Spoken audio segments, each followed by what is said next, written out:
आमे समस्ते न्याय बा जस्टिस विषय शुणिछे किंतु आजी आमे जेउ लेखा उपरे कथा हेबाकु जाउछु सेथिरे न्यायर एक एमिति चित्र अछि जहा बोधवे आम कल्पना बाहारे।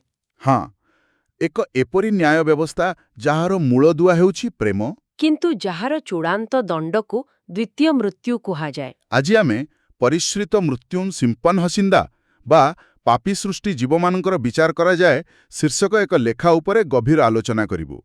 ଏହି ଲେଖା ମୁଖ୍ୟତଃ ବାଇବେଲର ବିଭିନ୍ନ ପଦ ଉପରେ ଆଧାରିତ। आउ एहा ऐश्वर्य न्याय विषय एक बहुत निर्दिष्ट आउ शक्तिशाली दृष्टिकोण देउछि। आमर उद्देश्य हेउछि एहार गभीरताकु टिके बुझिबा। ହଁ, ଚାଲନ୍ତୁ ଏହାର ଭିତରକୁ ଯିବା। ठीक अछि, तेबे आरंभ केउटु करिब? लेखार आरंभरे ही त्रित्वर द्वितीय व्यक्ति एवं प्रेमर आज्ञा विषय कुहा जाइछि। एटा टिके जटिल सुबुछि। ନିଶ୍ଚିତ ଭାବରେ ଆଉ ଏହାକୁ ବୁଝିବା ବହୁତ ଜରୁରୀ।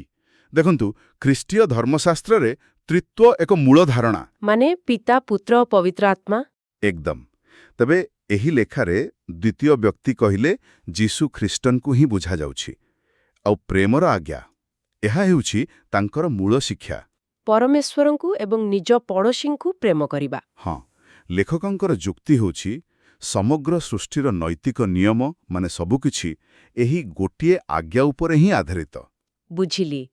तेबे एही विचार बा जजमेंटर आधार हेउछि एई प्रेमर आज्ञाକୁ भांगिबा। ହଁ, ଠିକ୍ ସେୟା। ଲେଖକଙ୍କ ମତରେ ବିଚାର କୌଣସି ମନମୁଖୀ ବା ଆର୍ବିଟ୍ରାରି ନୁହେଁ। ଏହା ଏକ ମୌଳିକ ନିୟମ ଭାଙ୍ଗିବା ଉପରେ ଆଧାରିତ। ଏକଦମ। ଲେଖାରେ ଜୋହନ ଏବଂ ଲୁକଙ୍କ ଲେଖାକୁ ଆଧାର କରି କୁହାଯାଇଛି ଯେ ଯୀଶୁଙ୍କୁ ପ୍ରତ୍ୟାଖ୍ୟାନ କରିବା। ସିଧାସଳଖ ତାଙ୍କୁ ପଠାଇଥିବା ପରମେଶ୍ୱରଙ୍କୁ ପ୍ରତ୍ୟାଖ୍ୟାନ କରିବା ସହ ସମାନ। ହଁ, ଏଠାରେ ଅବଜ୍ଞା ବା ରିଜେକ୍ସନ ହିଁ ମୂଳ ସମସ୍ୟା। ଏଠାରେ ମୋ ମନରେ ଗୋଟେ ପ୍ରଶ୍ନ ଆସୁଛି। ଖ୍ରୀଷ୍ଟୀୟ ଧର୍ମରେ ଅନେକ ସମ୍ପ୍ରଦାୟ କେବଳ ବିଶ୍ୱାସ ଦ୍ୱାରା ମୁକ୍ତି ଉପରେ ଜୋର ଦିଅନ୍ତି। ହେଲେ ଏହି ଲେଖା କ'ଣ କର୍ମ ବା ଆକ୍ସନକୁ ମଧ୍ୟ ସେତିକି ହିଁ ଗୁରୁତ୍ୱ ଦେଉଛି? ଏହା ଟିକେ ବିବାଦୀୟ ନୁହେଁ କି? ଏହା ଏକ ବହୁତ ଗୁରୁତ୍ୱପୂର୍ଣ୍ଣ ପ୍ରଶ୍ନ। ଆଉ ଏହି ଲେଖା ମୋତେ ଲାଗୁଛି ଏକ ସନ୍ତୁଳିତ ଦୃଷ୍ଟିକୋଣ ରଖିବାକୁ ଚେଷ୍ଟା କରୁଛି। କେମିତି? ଦେଖନ୍ତୁ, ଗୋଟିଏ ପଟେ ଏଥିରେ ଜୋହାନଙ୍କ ଲେଖାରୁ ଉଦ୍ଧାର କରାଯାଇଛି, ଯେଉଁଠି ସ୍ପଷ୍ଟ କୁହାଯାଇଛି ଯେ ଯିଏ ବିଶ୍ୱାସ କରେ ନାହିଁ ସେ ନିଜ ପାପରେ ମରିବ। ଆଚ୍ଛା, ଏହା ତ ବିଶ୍ୱାସର ଗୁରୁତ୍ୱକୁ ଦର୍ଶାଉଛି। ହଁ, କିନ୍ତୁ ଅନ୍ୟପଟେ ଏଥିରେ ମାଥ୍ୟୁଙ୍କ ଲେଖାରୁ ଏକ ବହୁତ ଶକ୍ତିଶାଳୀ ଉଦାହରଣ ଦିଆଯାଇଛି। ସେଠି ବିଚାରର ଆଧାର ପୂରାପୂରି କର୍ମ ଉପରେ ନିର୍ଭର କରୁଛି। ସେ ଭୋକିଲା, ଶୋଷିଲା ଓ ବନ୍ଦୀମାନଙ୍କ କଥା। ଠିକ୍, ଯେଉଁମାନେ ଭୋକିଲାକୁ ଖାଇବାକୁ ଦେଇନାହାନ୍ତି, ଶୋଷିଲାକୁ ପାଣି ଦେଇନାହାନ୍ତି, ସେମାନଙ୍କୁ ଦଣ୍ଡ ଦିଆଯିବ। ତେଣୁ ଏହି ଲେଖକଙ୍କ ଦୃଷ୍ଟିରେ ପ୍ରକୃତ ବିଶ୍ୱାସ କର୍ମରେ ହିଁ ପ୍ରକାଶ ପାଏ। ଏକଦମ ଦୁଇଟା ଅଲଗା ନୁହେଁ।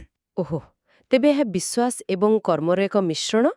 ଯାହା ବି ହେଉ, ଯେଉଁମାନେ ଏହି ନିୟମ ଭାଙ୍ଗନ୍ତି ସେମାନଙ୍କ ପାଇଁ ଦଣ୍ଡର ସ୍ୱରୂପ କ'ଣ? ଲେଖାରେ ବ୍ୟବହୃତ ଚିତ୍ରଗୁଡ଼ିକ ବେଶ୍ ଭୟଙ୍କର। ଅଗ୍ନିମୟ ପୋଖରୀ, ଅନିର୍ବାଣ ଅଗ୍ନି, ଏସବୁ କ'ଣ କେବଳ ଆଲଙ୍କାରିକ ମେଟାଫର? ଲେଖକ ଏହାକୁ ଏକ ଭୟଙ୍କର ବାସ୍ତବତା ଭାବରେ ଉପସ୍ଥାପନ କରୁଛନ୍ତି। ଅଗ୍ନି ଓ ଗନ୍ଧକମୟ ପୋଖରୀକୁ ଚୂଡ଼ାନ୍ତ ଦଣ୍ଡ ଭାବରେ ବର୍ଣ୍ଣନା କରାଯାଇଛି। ଯାହାକୁ ଦ୍ୱିତୀୟ ମୃତ୍ୟୁ କୁହାଯାଉଛି। ହଁ, ଏହାର ଅର୍ଥ ହେଉଛି ସମ୍ପୂର୍ଣ୍ଣ ବିନାଶ ବା ଅଣ ଅସ୍ତିତ୍ୱ, ମାନେ ସବୁଦିନ ପାଇଁ ଶେଷ। ଆଉ ସବୁକୁ ଆଶ୍ଚର୍ଯ୍ୟକର କଥା ହେଉଛି ଏହି ଦଣ୍ଡ କେବଳ ମଣିଷ ପାଇଁ ନୁହେଁ। ଠିକ୍, ଲେଖା ଅନୁସାରେ ଶୈତାନ, ପଶୁ, ଭଣ୍ଡ ଭବିଷ୍ୟତ ବକ୍ତା, ଏପରିକି ମୃତ୍ୟୁ ଓ ପାତାଳ ଭଳି ଅମୂର୍ତ୍ତ ଶକ୍ତିକୁ ମଧ୍ୟ ସେଇ ପୋଖରୀରେ ନିକ୍ଷେପ କରାଯିବ। ତାମାନେ ଏହା ପାପ ଏବଂ ଏହାର ସମସ୍ତ ଉତ୍ସର ସମ୍ପୂର୍ଣ୍ଣ ବିନାଶକୁ ସୂଚାଉଛି। ହଁ, ଏକ ସମ୍ପୂର୍ଣ୍ଣ ସଫାଇ। ଏହି ଲେଖାରେ ମୋତେ ସବୁଠୁ ଅଧିକ ଆକର୍ଷିତ କରିଥିବା ଏକ ଧାରଣା ହେଉଛି ଦଣ୍ଡର ମାତ୍ରାରେ ଭିନ୍ନତା। ସାଧାରଣତଃ ଆମେ ଭାବୁ ଯେ ନର୍କ ବା ଦଣ୍ଡ ସମସ୍ତଙ୍କ ପାଇଁ ସମାନ, କିନ୍ତୁ ଏଠାରେ କିଛି ଅଲଗା କୁହାଯାଇଛି। ହଁ, ଆଉ ଏହା ହିଁ ଲେଖକଙ୍କ ଦୃଷ୍ଟିରେ ଐଶ୍ୱର୍ଯ୍ୟ ନ୍ୟାୟର ସୂକ୍ଷ୍ମତାକୁ ଦର୍ଶାଏ। ଏହା ମନମୁଖୀ ନୁହେଁ। ଆଚ୍ଛା। ଏହି ଧାରଣା ଲୁକଙ୍କ ଲେଖାର ଏକ ଦୃଷ୍ଟାନ୍ତ ଉପରେ ଆଧାରିତ। ସେଠାରେ କୁହାଯାଇଛି ଯେ ଜଣେ ଦାସ ଯିଏ ମାଲିକଙ୍କ ଇଚ୍ଛା ଜାଣିଶୁଣି ପାଳନ କରେ ନାହିଁ, ସେ ଅଧିକ ପ୍ରହାର ପାଇବ। ତେବେ ଲେଖକ ଏହାକୁ କିପରି ବ୍ୟାଖ୍ୟା କରୁଛନ୍ତି?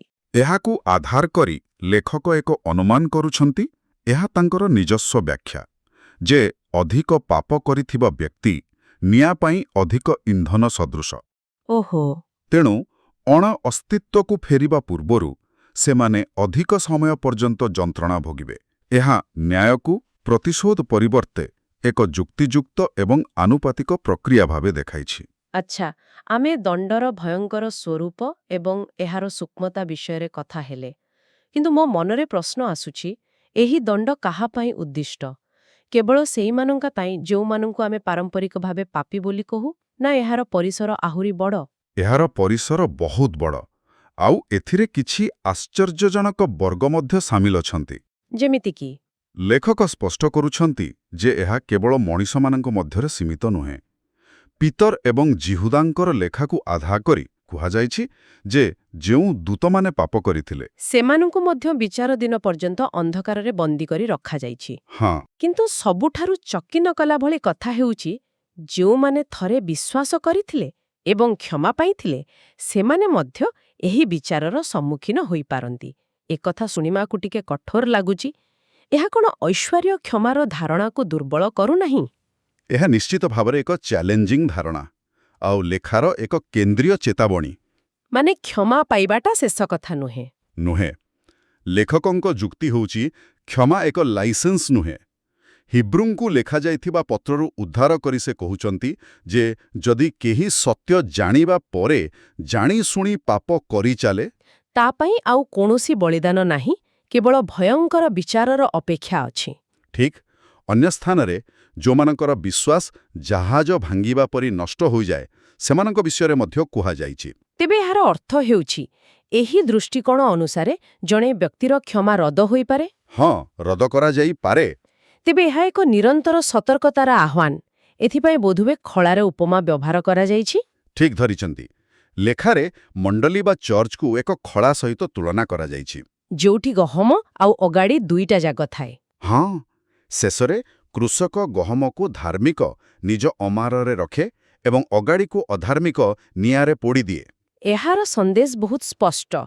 କେବଳ ମଣ୍ଡଳୀର ସଦସ୍ୟ ହେବା ମୁକ୍ତିର ଗ୍ୟାରେଣ୍ଟି ନୁହେଁ। ନୁହେଁ, ଏକ ଅନ୍ତିମ ବିଭାଜନ ପ୍ରକ୍ରିୟା ଅଛି। ଆଉ କିଏ ଗହମ ଓ କିଏ ଅଗାଡ଼ି, ତାହାର ନିଷ୍ପତ୍ତି ମହାଶ୍ୱେତ ସିଂହାସନର ବିଚାର ସମୟରେ ହିଁ ହେବ। ଏହା ଶେଷ ପର୍ଯ୍ୟନ୍ତ ବିଶ୍ୱସ୍ତ ରହିବା ଉପରେ ଜୋର ଦିଏ। ଏବେ ଆମେ ସବୁଠାରୁ ବଡ଼ ପ୍ରଶ୍ନ ପାଖରେ ପହଞ୍ଚିଛେ। ଏସବୁର ଉଦ୍ଦେଶ୍ୟ କ'ଣ? ଏତେ ବଡ଼, ଏତେ ସର୍ବସାଧାରଣ ବିଚାର ପ୍ରକ୍ରିୟାର ଆବଶ୍ୟକତା କାହିଁକି? ପରମେଶ୍ୱର ଚାହିଁଲେ ସବୁକିଛି ଚୁପଚାପ କରିପାରିବେ ନା? ଏହା ହିଁ ଲେଖାର ଦାର୍ଶନିକ କେନ୍ଦ୍ରବିନ୍ଦୁ। ଲେଖକ ଯୁକ୍ତି କରନ୍ତି ଯେ ଯଦି ବିଚାର ଗୁପ୍ତରେ କରାଯାଏ, ତେବେ ସନ୍ଦେହ ରହିଯିବ। ହଁ, ସୃଷ୍ଟି ଜୀବମାନଙ୍କ ମନରେ ଏକ ସନ୍ଦେହ ରହିଯିବ। ସତରେ କ'ଣ ଠିକ୍ ବିଚାର ହେଲା? ପରମେଶ୍ୱର କ'ଣ ପକ୍ଷପାତ କଲେ? ଆଉ ଏହି ସନ୍ଦେହ ହିଁ ପାପର ମଞ୍ଜି। ଏକଦମ୍। ଯେପର୍ଯ୍ୟନ୍ତ ସନ୍ଦେହର ଲେସ୍ ମାତ୍ର ସମ୍ଭାବନା ରହିବ, ସେ ପର୍ଯ୍ୟନ୍ତ ପାପର ପୁନରାବୃତ୍ତିର ସମ୍ଭାବନା ମଧ୍ୟ ରହିବ। ଓହୋ, ତେବେ କଥାଟା ଏମିତି। ମୁଁ ଭାବୁଥିଲି ବିଚାରଟା ଖାଲି ଗୋଟେ ଦଣ୍ଡବିଧାନ ପ୍ରକ୍ରିୟା, କିନ୍ତୁ ଏହା ତ ପୂରା ସୃଷ୍ଟିର ଭବିଷ୍ୟତ ପାଇଁ ଏକ ପ୍ରମାଣ। ହଁ, ଏହା ନ୍ୟାୟକୁ ଏତେ ସ୍ପଷ୍ଟ ଭାବେ ପ୍ରମାଣିତ କରିବା ପାଇଁ ଉଦ୍ଦିଷ୍ଟ, ଯେପରି ଭବିଷ୍ୟତରେ କେହି ଏହା ଉପରେ ଆଉ ପ୍ରଶ୍ନ ଉଠାଇ ପାରିବେ ନାହିଁ। ଏକଦମ୍ ଠିକ୍। ଏହାକୁ ଏକ ସର୍ବୋଚ୍ଚ ନ୍ୟାୟାଳୟର ଐତିହାସିକ ମାମଲା ପରି ଭାବନ୍ତୁ, ଯାହାର ରାୟ ଭବିଷ୍ୟତର ସମସ୍ତ ନିୟମ ପାଇଁ ଏକ ନଜିର ସୃଷ୍ଟି କରେ। ଆଚ୍ଛା। ଏଠାରେ ଉଦ୍ଦେଶ୍ୟ କେବଳ ଅପରାଧୀକୁ ଦଣ୍ଡ ଦେବା ନୁହେଁ, ବରଂ ନ୍ୟାୟର ମାନଦଣ୍ଡକୁ ସବୁଦିନ ପାଇଁ ସ୍ଥାପିତ କରିବା। ପ୍ରକାଶିତ ବାକ୍ୟରେ ବର୍ଣ୍ଣନା ଅଛି ଯେ କିପରି ସିଂହାସନ ସାମ୍ନାରେ ପୁସ୍ତକଗୁଡ଼ିକ ଖୋଲାଯାଏ। ହଁ, ଆଉ ପ୍ରତ୍ୟେକଙ୍କର କର୍ମ ଅନୁସାରେ ବିଚାର କରାଯାଏ। ଏହି ସମ୍ପୂର୍ଣ୍ଣ ସ୍ୱଚ୍ଛତା ହିଁ ସମସ୍ତ ସନ୍ଦେହକୁ ଦୂର କରେ। ଏବଂ ଲେଖାରେ ଏକଥା ମଧ୍ୟ କୁହାଯାଇଅଛି ଯେ ବିଚାରକ ଜଣେ ସାଥୀ ପ୍ରାଣୀ, ଅର୍ଥାତ୍ ପୁନରୁତ୍ଥିତ ଯୀଶୁ। ଏହାର କ'ଣ କିଛି ବିଶେଷ ମହତ୍ତ୍ୱ ଅଛି? ହଁ, ଲେଖକ ଏହା ଉପରେ ବହୁତ ଗୁରୁତ୍ୱ ଦିଅନ୍ତି। ତାଙ୍କ ମତରେ ଯଦି ଜଣେ ଅଦୃଶ୍ୟ, ଅଜ୍ଞାତ ସତ୍ତା ବିଚାର କରନ୍ତେ, ତେବେ ସୃଷ୍ଟି ଜୀବମାନଙ୍କ ପାଇଁ ତାହା ବୁଝିବା କଷ୍ଟକର ହୁଅନ୍ତା। ଠିକ୍ କଥା। କିନ୍ତୁ ଯେତେବେଳେ ବିଚାରକ ନିଜେ ଜଣେ ମଣିଷ ରୂପରେ ଜୀବନ ବିତାଇଛନ୍ତି, ଯନ୍ତ୍ରଣା ସହିଛନ୍ତି, ସେତେବେଳେ ତାଙ୍କ ନ୍ୟାୟ ଅଧିକ ଗ୍ରହଣୀୟ ଆଉ ବୋଧଗମ୍ୟ ହୁଏ। ହଁ, ନ୍ୟାୟର ଏହି ସାର୍ବଜନୀନ ସ୍ୱୀକୃତି ହିଁ ଏକ ନୂତନ ସୃଷ୍ଟିର ମୂଳୋଦ୍ଦ ପକାଏ, ଯେଉଁଠି ଲେଖା ଅନୁସାରେ ଆଉ ମୃତ୍ୟୁ, ଶୋକ କିମ୍ବା ଯନ୍ତ୍ରଣା ରହିବ ନାହିଁ। ତେବେ ଆଜିର ଆଲୋଚନାକୁ ଯଦି ଆମେ ସଂକ୍ଷେପରେ କହିବା, ତେବେ ଏହି ଲେଖା ଅନୁସାରେ ଐଶ୍ୱର୍ଯ୍ୟ ନ୍ୟାୟ ପ୍ରେମର ଆଜ୍ଞା ଉପରେ ଆଧାରିତ। ହଁ, ଏହାର ଉଲ୍ଲଂଘନର ପରିଣାମ ହେଉଛି ଏକ ଆନୁପାତିକ, ସାର୍ବଜନୀନ ଏବଂ ଚୂଡ଼ାନ୍ତ ଦଣ୍ଡ। ଆଉ ଏହି ସମଗ୍ର ପ୍ରକ୍ରିୟାର ମୂଳ ଉଦ୍ଦେଶ୍ୟ ଦଣ୍ଡ ଦେବା ନୁହେଁ। ବରଂ ପାପର ସମ୍ଭାବନାକୁ ସବୁଦିନ ପାଇଁ ସମାପ୍ତ କରି ଏକ ସିଦ୍ଧ ସୃଷ୍ଟିର ନିର୍ମାଣ କରିବା। ହଁ, ଆଉ ଏହାର ଚୂଡ଼ାନ୍ତ ଲକ୍ଷ୍ୟ ହେଉଛି ଇଚ୍ଛାଶକ୍ତିର ସିଦ୍ଧି। ଏହା ଏପରି ଏକ ପରିସ୍ଥିତି ସୃଷ୍ଟି କରିବା ବିଷୟରେ ଯେଉଁଠାରେ ସୃଷ୍ଟ ଜୀବମାନେ ନିଜ ଇଚ୍ଛାରେ ପାପ ନ କରିବାକୁ ବାଛନ୍ତି। କାହିଁକି?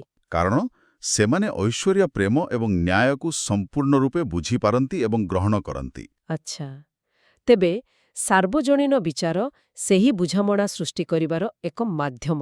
ଠିକ୍ ସେୟା। ଶ୍ରୋତାମାନଙ୍କ ପାଇଁ ଏକ ଅନ୍ତିମ ଚିନ୍ତା।